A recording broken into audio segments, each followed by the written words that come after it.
অন্য দিনের থেকে আজ আবহাওয়া বেশ অন্যরকম। টানা কয়েকদিনে তীব্র গরমের পর আজ শীতল বাতাস বইছে দিনের আলোতে। আকাশে বেশ মেঘ, সূর্য ঢাকা পড়ে আছে আবছা কালো মেঘগুলোর আড়ালে, যে কারণে বাইরে বেশ মানুষজনের সমাগম। ঈদ উপলক্ষে পরিবার পরিজন নিয়ে ঘোরাঘুরিতে ব্যস্ত সকলেই। দেওয়ান বাড়ি থেকে সবাই মিলে বেরিয়েছে বেলা 12:30টার দিকে। দুপুরে বাইরের লাঞ্চ করবে। যদিও সকাল থেকে যে পরিমাণ খাওয়া দাওয়া করা হয়েছে, কারোরই দুপুরের খাবার আপাতত আগ্রহ কাজ করছে না। ঈশানরা এসেছে তাদের এলাকা থেকে কয়েক মাইল দূরে নতুন এক লেক সাইড পার্কে। সম্পূর্ণ ইকো পার্কের মতো সাজানো গোছানো বিশাল এরিয়া জুড়ে সবুজে সবুজে ছেয়ে গেছে গোটা পার্ক। কিছু দূর পর পর ছোট ছোট লেক, পর্যটকদের জন্য মিনি কটেজ, মনোমুগ্ধকর জায়গা। এই জায়গা খোঁজ দিয়েছে নিয়াজ। ঈদে ঘুরতে বের হবে সবাইকে নিয়ে। এ উপলক্ষে 15 দিন হলো জায়গা খোঁজ করে যাচ্ছে। বাড়ি থেকে আসতে সময় লেগেছে 1 ঘন্টার মতো। গাড়ি থেকে নামতেই দমকা বাতাস এসে ছুঁয়ে দিল সকলকে। রিয়া, রোশনি, রাফি আর তমার ছোট ভাই তিয়াস, চারজন একসাথে হাত ধরাধরি করে সামনে সামনে হাঁটছে। পিছনেই নুরি আর নিশি। নিয়াজ আসার পর থেকে ছটফট করছে নিশির কাছাকাছি ঘেঁষতে। ঈশানের ভয়ে যদিও পারছে না সেটা। ঈশানকে পরখ করে গলার স্বর নামিয়ে বন্ধুদের দিকে ফিরে বলল, ঈশান আর তিতিরকে আলাদা করে দিচ্ছিস না কেন? ওরা আলাদা হলে আমরা আমাদের মতো সময় পাই একটু। নিয়াজের কথায় ঘাড় ঘুরিয়ে পিছনে তাকালো সাজিদ, অনিমা, নাইম। তিতির আর তমা হাত ধরাধরি করে আসছে, বেশ পিছনে যদিও। ঈশান তারও পিছনে, গভীর মনোযোগ ফোনের দিকে। অনিমা হেসে বলল, বউ যেন আবার শাড়িতে জড়িয়ে আছাড় না খেয়ে পরে তার জন্য ঈশানের কনসার্ন দেখছিস? How sweet. সাজিদ বউয়ের অতি উচ্ছ্বাস দেখে অবাক কণ্ঠে বলল, ও পিছন পিছন হাঁটছে সেটা তোমার চোখে পড়লো, অথচ আমি যে তখন থেকে হাত ধরে হাঁটছি সেটা চোখে পড়লো না তোমার? অনিমা মুখ বাঁকায়, মুগ্ধ দৃষ্টিতে তাকিয়ে থাকে ওদের দিকে। নাইম দাঁড়িয়ে থাকা বন্ধুদের পাশে থামলো। খানিক দূরে নিশি আর নুরিও দাঁড়িয়ে গাছের উপর একটা হলুদ পাখি দেখিয়ে কি সব বলছে তখন থেকে। নাইম সেদিক থেকে চোখ সরিয়ে বলল, ঈশান তিতিরকে আলাদা পাঠায়। আর সাজিদ, নাইম, তোরাও। আমি আর নয়ন, ঋতু, নুরি, রিশা, রোশনি, তিয়াস তোমাকে নিয়ে আশপাশটা ঘুরে ফিরে দেখি। তাহলে ওদিকে নিয়াজ আর নিশিও একটু সময় কাটাতে পারবে, কি বলিস? মাথা নাড়লে সকলে।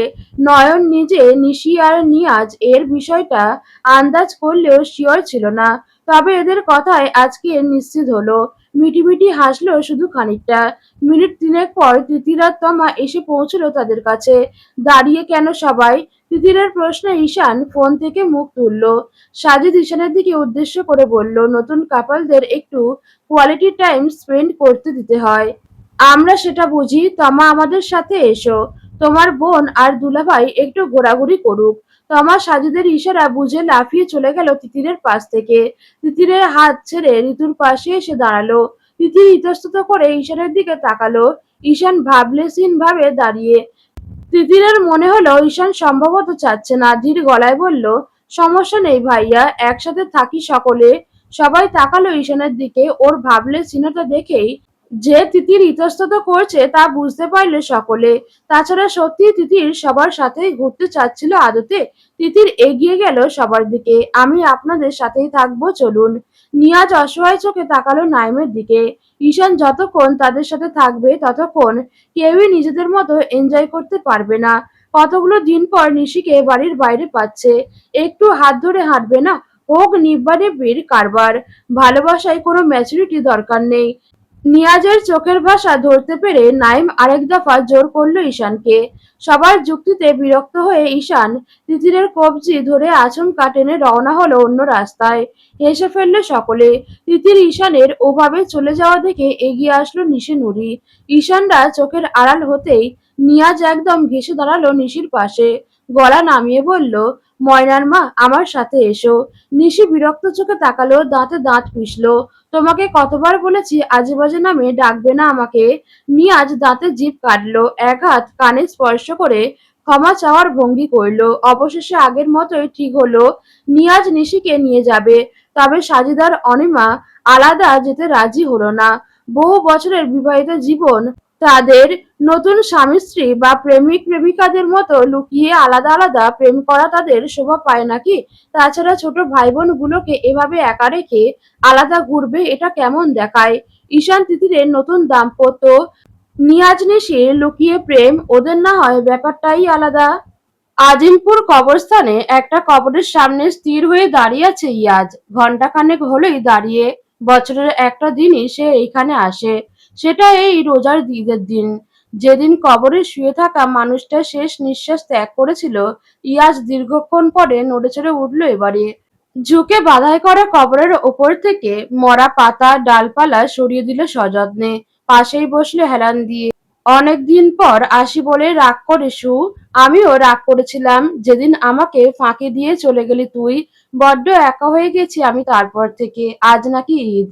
তুই চলে যাওয়ার পর থেকে ঈদ আমার জীবনে আর আসেনি। সত্যি একদম আসেনি। ভবিষ্যতেও আসবে না। এই দিনটা আমার সব কেড়ে নিয়েছে। সব সুখ শান্তি মানুষ সময় কিচ্ছু বাদ রাখেনি। খানিকক্ষণ চুপ করে রইল ইয়াজ। অনেকেই আসছে কবর জিয়ারত করতে। ঈদের একটা পবিত্র দিন বলে কথা। অন্য সময় নিদারুণ নীরবতা থাকলেও আজকের দিনে ক্ষণে ক্ষণে মানুষজনের সমাগম দেখতে পাওয়া যায়। এই যে এখন যেমন যাচ্ছে, জোহরের নামাজ আদায় করে অনেকেই আসছে প্রিয়জনের কবর জিরাতে। আশেপাশে বড় বড় গাছে ঢাকা পাখির কলরব কানে এসে বাজছে। রোদ নেই আজকে, বিধায় গরমের তীব্রতা নেই বললেই চলে। মৃদু বাতাসে গাছের মরা পাতাগুলো ঝরে পড়ছে। ইয়াজ বারবার ব্যস্ত হাতে সেসব সরাতে ব্যস্ত। তুই চলে যাওয়ার পর হয়ে গিয়েছি নাস্তিক বুঝলি। খোদাকে ডাকা বন্ধ করে দিয়েছি। পাপ করছি তাই না? আচ্ছা আমার পাপের শাস্তি কি ওই খোদা তোকে দিচ্ছে? যেমন করে তোর পাপের শাস্তি আমরা ভোগ করছি। নিস্তব্ধতায় ঘেরা কবর থেকে কোনো সাড়া শব্দ আসবে না, কখনো আসবে না। তবুও একের পর এক প্রশ্ন সাজাতে ব্যস্ত ইয়াজ। আচমকা শব্দ করে বেজে উঠল সেলফোন খানা। ফোন কানে ঠেকালো। স্যার, ঈশান আরশাদ পরিবার নিয়ে শাহবাজপুর ইকো পার্কটায় গিয়েছে আধঘণ্টা হলো। কে কে? ওর বউ, বোন, ভাই, বন্ধুরা সবাই। নুরি, নুরি ম্যাডামও আছে। সুস্থ? দিব্যি হাঁটাচলা করছে, হেসে হেসে কথাও বলছে। বড্ড অসন্তুষ্ট হলো ইয়াজ এ কথায়। ঘাড়ে হাত ঘষতে ঘষতে বলল, বেইমান একটা। হাসি আসে কোথা থেকে ওর? পর হাসি আমার সহ্য হবে না আজকের দিনে। আর ঈশান, বউ নিয়ে আলাদা? হু। নজর রাখ সবার দিকে। ফোন পকেটে রেখে বিশ্রী শব্দে হাসল ইয়াজ। ওরা খুব সুখী পরিবার বুঝলি। আমরা যেমন ছিলাম, ঈশান আবার নতুন বিয়ে করছে। কাকে জানিস? তিতির। চিনলি কি? না, তোর চেনার কথা না। প্রথমে দেখিনি মেয়েটাকে, যখন দেখলাম বুঝলাম সাক্ষাৎ স্বর্গ থেকে নেমে আসা কোনো অপ্সরা। ওদের জন্য কবর খুঁড়ে রেখেছি তোর পাশে। এই যে দেখ। কিন্তু ঈশান আরশাদ নাকি মেয়েটাকে ভালোবাসে না। সে কারণে হয়তো লোকসমাজে জানায়নি বিয়ের কথা। তাহলে কেমন হলো? মেয়েটাকে মারার পরিকল্পনায় দেরি হচ্ছে এ কারণে। ভালো না বাসলে মেরে কি হবে? ঈশানটা পুড়বে না তো? ওকে পুড়িয়ে অঙ্গার করতে হলে মেয়েটাকে আগে ওর ভালোবাসতে হবে। সে মুহূর্তে আমি নিশ্চিত হব ও মেয়েটাকে পাগলের মতো ভালোবাসে। সেই মুহূর্তে ওই মেয়ের আয়ু শেষ হবে ঈশানের দুনিয়াতে। তখন ঈশান আরশাদ দেওয়ানও দেখবে অন্য কারোর ভালোবাসা সুখ কেড়ে গোটা একটা পরিবার ধ্বংস করলে কেমন লাগে। আর একটু অপেক্ষা কর, হ্যাঁ? ঈশান আরশাদের সুখ আমি তোর পাশে কবর দেবই। আশেপাশে প্রচুর গাছপালা, মাঝখানে দিয়ে সরু পিচ ঢালাই করা রাস্তা এঁকে বেঁকে গিয়েছে। তিতির শাড়ির কুচি এক হাতে ধরে পাশাপাশি হাঁটছে ঈশানের। ঈশান দুহাত পিছনে রেখে চুপচাপ হাঁটছে। তিতির বেশ বোরিং হচ্ছে এ যাত্রায়। জানতো এমনটাই হবে। এ কারণেই চেয়েছিল সবাই একসাথে ঘোরাফেরা করুক। কিন্তু তার হলো কোথায়? সেই তো এই রামগরুর ছানার সাথে তাকে গছিয়ে দেওয়া হয়েছে। যার মনমর্জি ব্যবহার, এবেলা ভালো থাকলে আরেক বেলা তাকাতেও রুহু কাঁপে। পাখির কিচিরমিচির, লোকের পানির উথালপাথাল শব্দ, ভীষণ স্নিগ্ধ লাগছে আশপাশটা। তবে সবকিছুর মধ্যে ঈশানের কানে তিতিরের নুপুরের শব্দ ছাড়া আর কিচ্ছু বাজছে না। সে তখন থেকে এক মনে সেটা শুনতেই ব্যস্ত। যত পথ এগিয়ে সামনের দিকে যাচ্ছে ততটা জায়গা সুন্দর হচ্ছে আরো। রং বেরঙের বাহারি ফুল লতাপাতায় ছেয়ে আছে আশপাশ। তিতির একটা জিনিস বেশ খেয়াল করছে, গোটা পার্কে সব থেকে বেশি আছে সেটা হচ্ছে জারুল ফুল। বিশাল বড় বড় গাছে পার্পেল কালার ফুলগুলো কি যে সুন্দর লাগছে। হাঁটতে হাঁটতে থামলো তিতির, ঘুরে দাঁড়ালো ঈশানের পথ আটকাতে। আপনার প্রিয় ফুল কোনটা ঈশান ভাই? নেই। এ আবার কি কথা? প্রিয় ফুল নেই? এটা হয়? আমার হয়। হাঁটা ধর, পদ আটকে দাঁড়িয়ে না থেকে তিতির ঠোঁট উল্টায়। ঈশান তার দিকে তাকিয়ে কথা বলছে না, এদিক ওদিক করছে শুধু। আমার প্রিয় ফুল কি বলুন তো? আমি কি করে জানবো? জারুল ফুল চেনেন? ওই যে বড় বড় গাছগুলোয় দেখুন না, কোনটায় সাদা, কোনটায় পার্পেল পিঙ্ক। সুন্দর না? আমার ভীষণ প্রিয়। জানতেন এটা? জানলাম আজকে। আপনি আমার কোনো পছন্দেরই খোঁজই রাখেন না। তুই জানিস আমার পছন্দ? ঈশানের ভাবলেশহীন উত্তরে বিরক্তির সাথে হাঁটা ধরল আবার। আচ্ছা, তাকে কি সুন্দর লাগছে না? ঈশান ভুলেও তাকাচ্ছে না তার দিকে। ফোন ক্যামেরা বের করে মুখটা পরখ করল নিজের। কই, সব ঠিকঠাক তো আছে। সফেদ শাড়িতে ডার্ক রেড লিপস্টিক, কি সুন্দরী না লাগছে। হেয়ারস্টাইল, মেকআপ সবই পারফেক্ট। আশ্চর্য লোক একটা। কাল তো কত রং ঢং করলো মাঝ রাস্তায় রাত্রির বেলা, আর আজ এত সুন্দর করে শাড়ি পরার পরও তাকাচ্ছে না। সাথে সাথে কানে বাজলো সকালে কানের কাছে গেয়ে যাওয়া ঈশানের গানটা। আনমনে হেসে উঠল সে।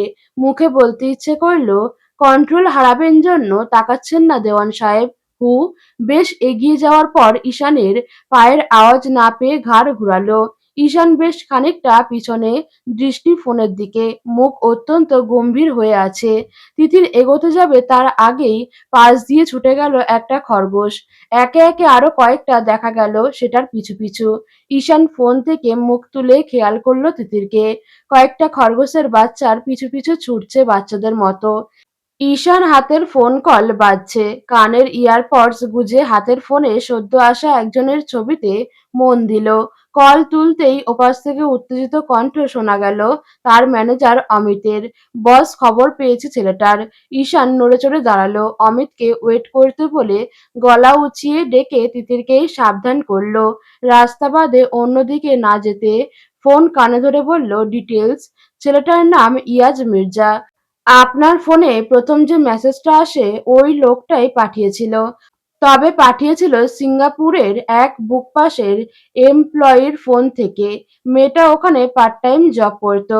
তবে ফোনটা চুরি হয় সেদিন রাতে, যে কারণে মেয়েটা কিছুই জানতো না। আমাদের লোকেরা ওখানকার সিসিটিভি ফুটেজ চেক করে নিশ্চিত হয়েছে চুরি অন্য লোক করলেও ফোনটা শেষ পর্যন্ত ইয়াজের হাতে যায়। ইয়াজকে ওই দেশে খোঁজ করে কিচ্ছু জানতে পারি না, কারণ শুরুতে আমাদের কাছে ওর কোনো ছবিই ছিল না। এমনকি দেশেও ওর তথ্য পাচ্ছিলাম না কোথাও। তবে বস ক্ষমা করবেন, কাজের স্বার্থে আমরা আপনার বোন নুরির ফোন হ্যাক করি, যেখান থেকে সব কালেক্ট করে আমরা সিঙ্গাপুরে ওনাদের থেকে নিশ্চিত হই ইয়াজ ওই বুকশপের রেগুলার কাস্টমার। লোকটার বই কেনার বাতিক আছে হয়তো। ওসব দেশে কারোর গোপন তথ্য পাওয়া খুব টাফ। তবে যতটুকু বের করতে পেরেছি ইয়াজের ওখানকার নাগরিকত্ব আছে, যে কারণে সেখান থেকে আরো কেউ মুখ খুলছে না। নুরি ম্যাডামের ফোন থেকে বুঝেছি কোনো বিষয় নিয়ে দুজনের মধ্যে ঝামেলা হচ্ছিল, যার দরুন সেদিনের সুসাইডের ঘটনাটা ঘটেছে। ইয়াজ ইমোশনাল ব্ল্যাকমেল করছিল নুরি ম্যাডামকে।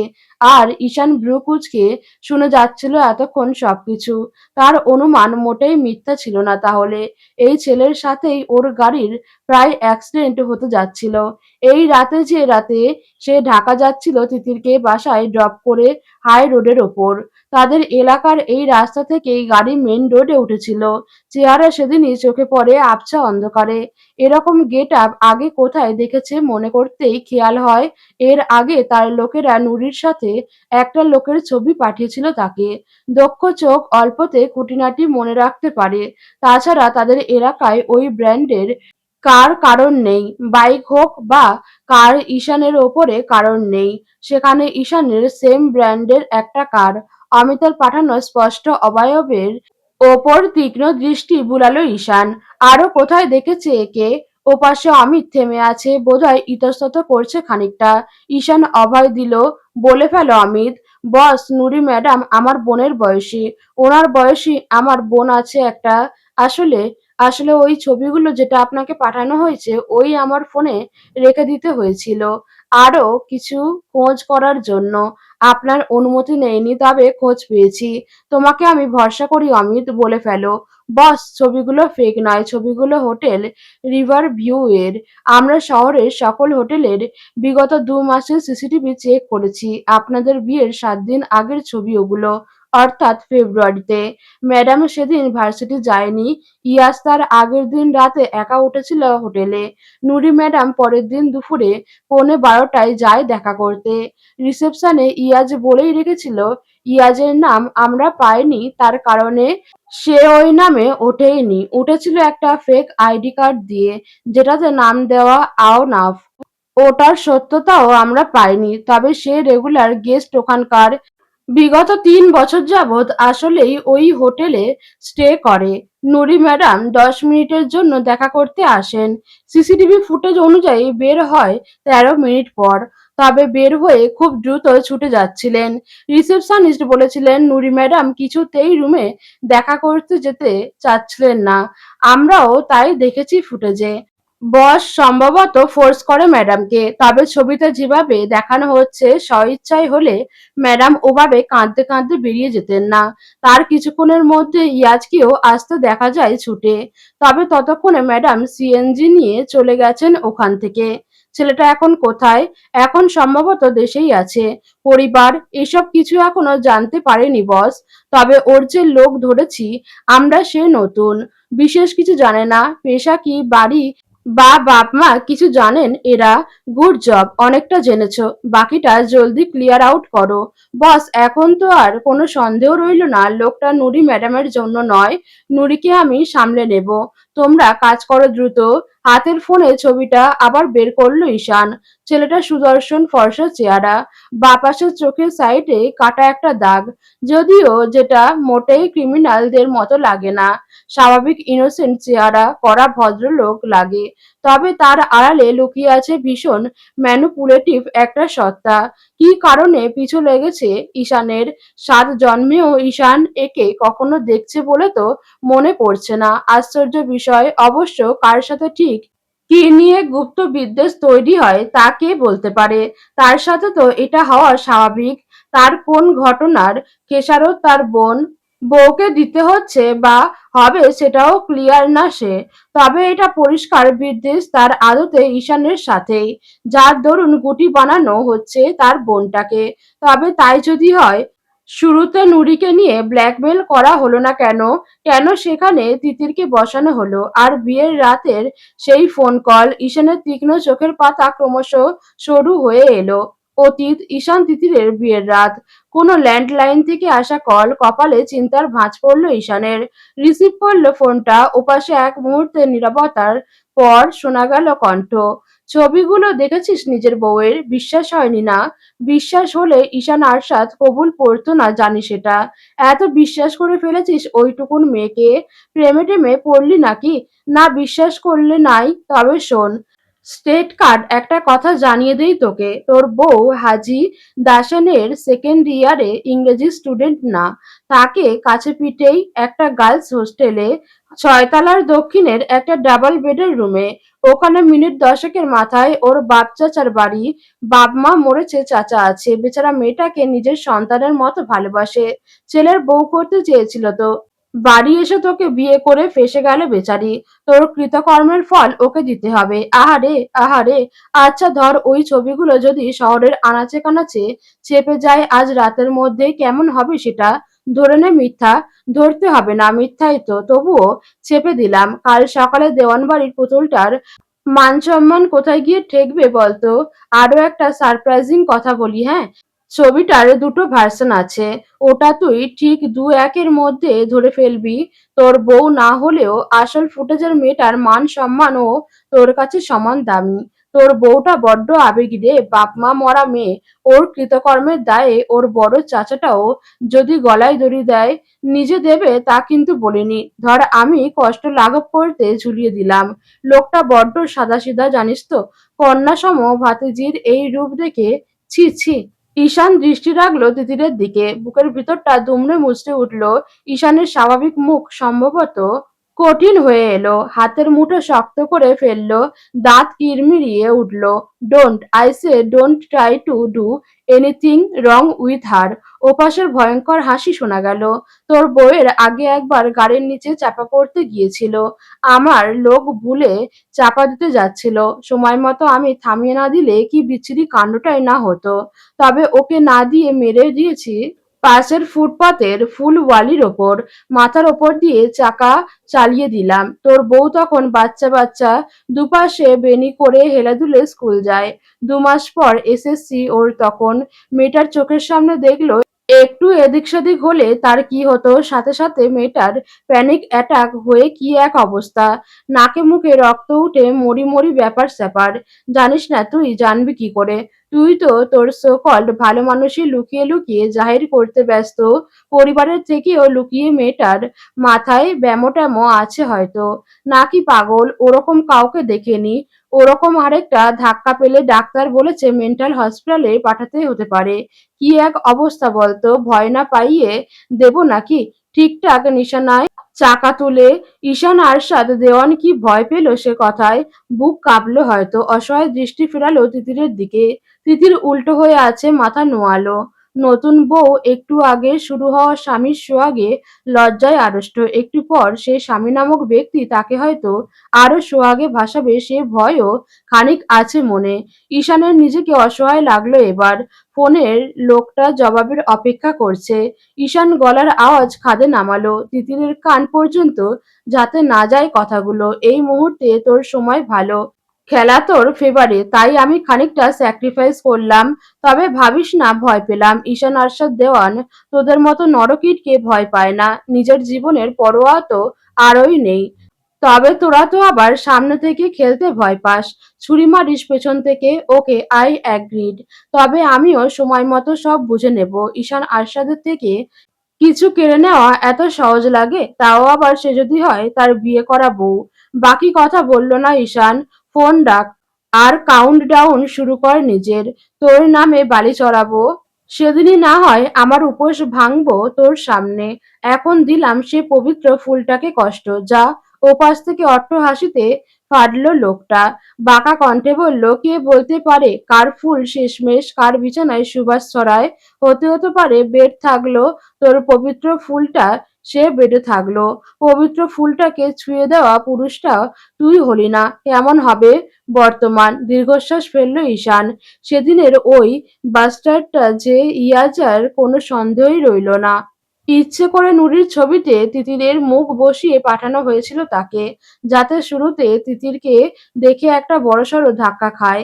তারপর যখন জানবে এটা ফেক, একটু রিলিফ পাওয়ার আগেই আবার ধাক্কা খাবে। মেয়েটা নুরি জেনে ঈশানের মনে একটা অজানা ভয় গেঁথে গেছিল। তিতিরকে নিজের থেকে দূরে রাখতে চাইতো বরাবর। তার অবচেতন মন বলতো তার জন্য তিতিরের কোনো ক্ষতি না হয়, তার বউ হওয়ার অভিশাপ না লাগে মেয়েটার ওপর। তাই তো কাউকে জানতে দিতে চায় না তার বউয়ের পরিচয়, কারণ শত্রুকে সেটাই তো অজানা ছিল। নুরির কথা মনে পড়তেই বুকে চিরে হতাশার নিঃশ্বাস বের হলো। মেয়েগুলো এত বোকা কি করে হয়, এরকম একটা বদলোকের প্রেমে পাগল হয়ে জীবন দিতে যাচ্ছিল। আরে মেয়েরা তো ছায়া দেখলেও বলে দিতে পারে সে ছায়ায় আশেপাশে নিজে নিরাপদ কিনা। আর তার বোন হয়ে তিনটা বছর একটা ব্লাডির সাথে প্রেম করে গেল, ভালোবেসে মরতে অবধি যাচ্ছে।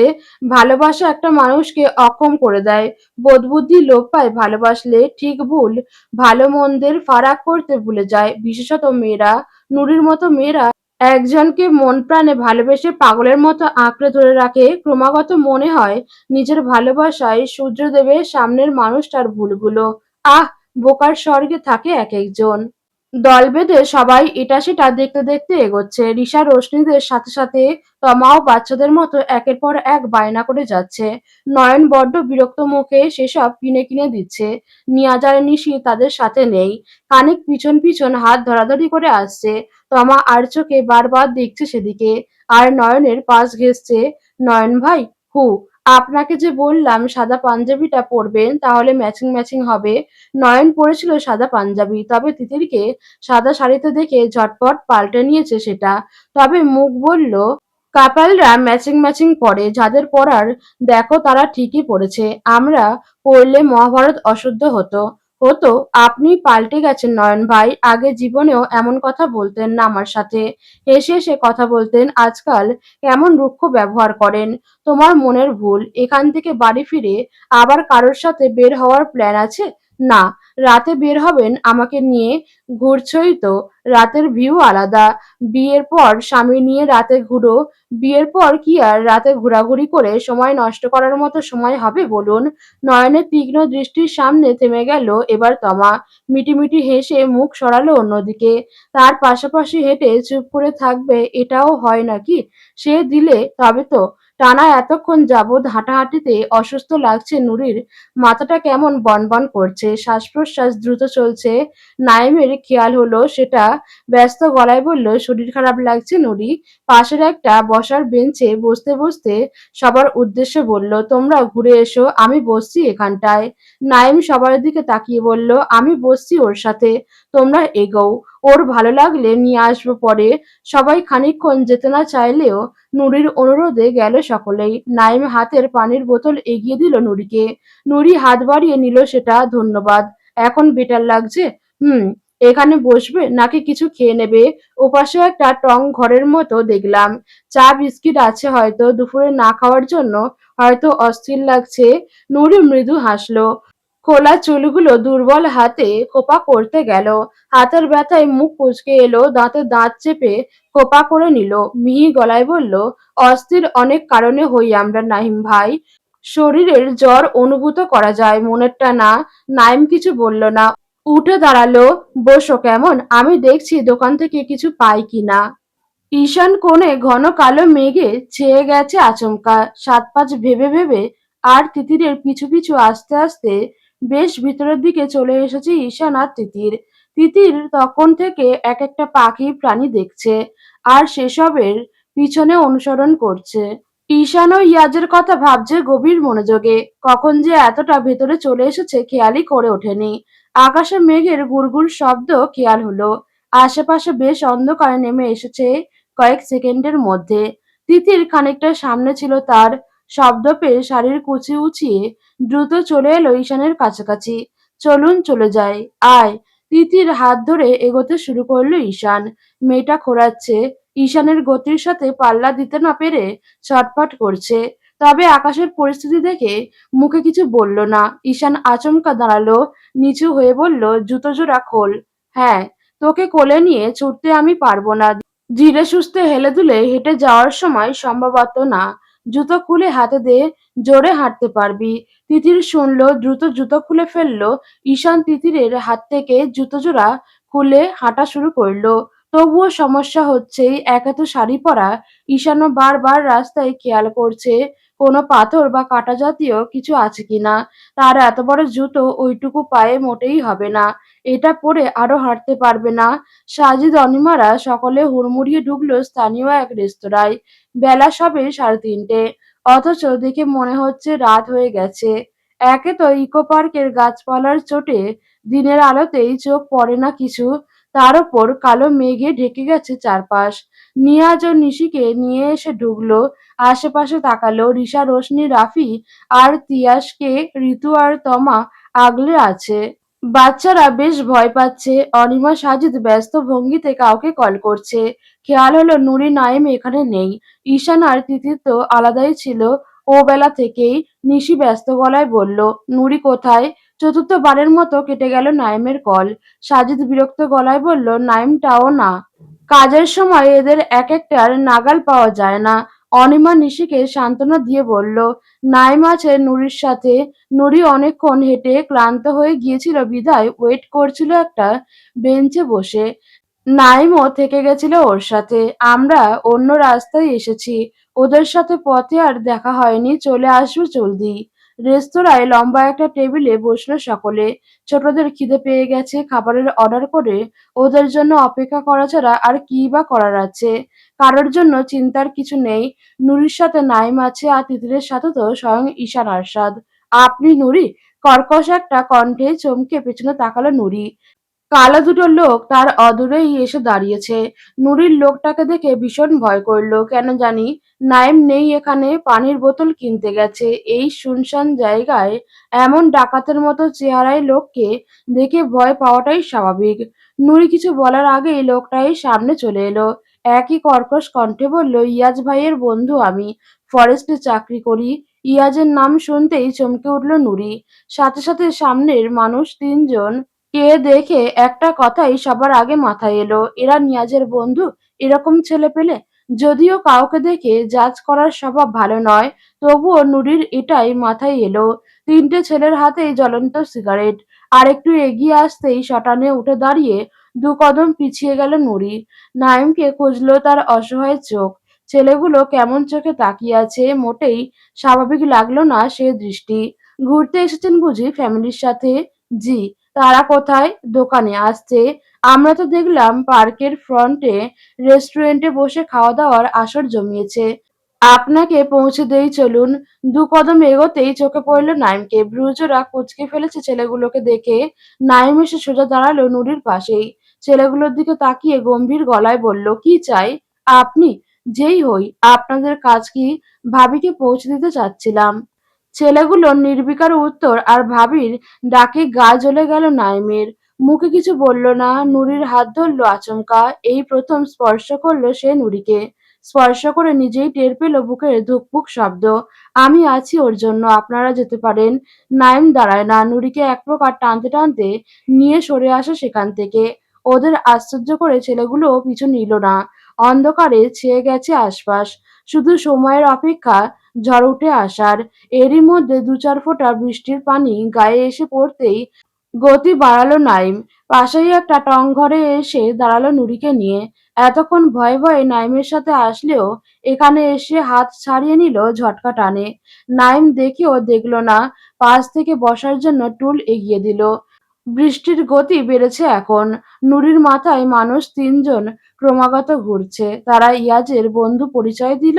কিছু কি বলতে চাচ্ছিল ইয়াজকে নিয়ে? আচ্ছা, ইয়াজের সাথে ওই দিনের পর তো আর কথা হলো না। কেমন আছে ইয়াজ? আচমকা বোধবুদ্ধি খুইয়ে বুকের ভিতর তোলপাড়ে মন দিল নুরি। অবুঝ বোকা ভালোবাসার মিথ্যা মায়ায় আষ্টেপৃষ্ঠে জড়িয়ে পড়া মেয়েটা মনে মনে হাহুতাশ করা শুরু করলো। লোকগুলোর কাছ থেকে ইয়াজের খোঁজ কেন নিল না? নাইম দুটো চায়ের কাপ হাতে এসে বসলো নিজেও নুরির পাশে। একটা কাপ এগিয়ে দিল নুরির দিকে। বেখেয়ালে নুরি হাতেও নিল সেটা। নুরির মন অন্যদিকে বুঝতে পেরে নাইম জিজ্ঞেস করলো, টঙের চা আগে খাওয়া হয়েছে কখনো? নুরি হাতের কাপের দিকে তাকালো। এতক্ষণে সম্ভবত খেয়াল করলো তার হাতে চায়ের কাপ দেওয়া হয়েছে। অনিয়ার সাথে বলল, একবার। নাইমের মনে পড়ল এর আগে একদিন তাদের এলাকায় রহমানের চায়ের টঙে তিতির নিশি নুরিকে নিয়ে আর নিয়াজ চা খেয়েছিল। সম্ভবত ওই একবারই দমকা হাওয়া দিতেই নাইম গলা নামিয়ে শুধালো, শীত করছে? শার্ট খুলে দেবেন? প্রয়োজনে দেব। নুরি আচমকাই রেগে গেল। কঠিন চোখে তাকিয়ে বলল, হিরো সাজবেন না। আমাকে আজ বাঁচিয়ে এমনিতেই ভীষণ উপকার করেছেন। বড় ভাইয়ার কাছে ক্রেডিট নিয়ে নেবেন কিন্তু মনে করে। নুরির রেগে যাওয়ার কারণ বুঝল না। আর বাঁচানোর ক্রেডিট মানে কি? লোকগুলো ভালো-মন্দ সত্যিই কিছু করে বসলে বাঁচানোয় খুশি হওনি বুঝি? আমার ভালো আমাকে আর আমার পরিবারকে ভাবতে দিন দয়া করে। আমি ভালো আছি। আমার মন শরীর দুটোই ফার্স্ট ক্লাস। আমার লাইফ নিয়ে আপনি দয়া করে মাথা ঘামাবেন না। নুরি রেগে সম্পূর্ণ অন্য টপিকে চলে গেছে। নাইম একদম মনে কিছু করল না। ঋতু ডাক্তার হওয়ার সুবাদে এটা তার খুব ভালো করে জানে। মানসিক ট্রমায় থাকলে একটা মানুষ কি কি বলে বা করে কোনোটার খেয়াল থাকে না। নুরি অত্যাধিক মানসিক ট্রমার মধ্যে দিয়ে যাচ্ছে। যে মেয়ে সুইসাইডের মতো সিদ্ধান্ত নিতে পারে তার উপর না বুঝে রাগ করা বোকামি। তবে নরম গলায় বলল, সে কি জীবন ভালোবাসে তোমাকে? নুরি থমকালো। নাইম জানলো কি করে সে কাউকে ভালোবাসে, তবে মুখে সেটা জিজ্ঞেস করা হলো না। মুখে বলল, সে প্রশ্নের জবাব জেনে আপনার কাজ কি? চায়ের কাপে চুমুক দিয়ে মৃদু হেসে নাইম বলল, পরিমাপ করতাম। আসলে আমিও কাউকে ভালোবাসি। ভালোবাসার সূত্র আজকাল মিলতে চায় না। কঠিনভাবে প্রেমে পড়া আরেকজনের থেকে একটু সাজেশন নিতাম আর কি। নুরি ঘাড় বাঁকিয়ে প্রশ্ন করলো, ভালোবাসেন কাউকে? ভীষণভাবে, এতটা ভালোবাসি যে সে অন্য কারোর বুকে মাথা রেখে নিজের শান্তির খোঁজে। এটা জানার পরও ঘৃণা করতে পারি না তাকে। কি করা যায় বলো তো? নুরি বিদ্রূপের হাসি হাসলো। কেন কে জানে, নাইমের ভালোবাসার হদিস তার অজানা। সে অন্য কারোর প্রেমে মাতোয়ারা, সুতরাং নাইমের মনে তার জন্য আদৌ কিছু আছে কিনা এটা তার ঘুণাক্ষরেও মাথায় আসেনি। তাছাড়া কথাবার্তায় এর আগে হাতে গোনা কয়েকবারই হয়েছে। কঠিন ভাষা ফেঁসেছেন দেখছি। মাথা ঝাঁকালো নাইম, শব্দ করে হাসলো। হাতের খালি চায়ের কাপটা রাখতে রাখতে বলল কঠিনভাবে,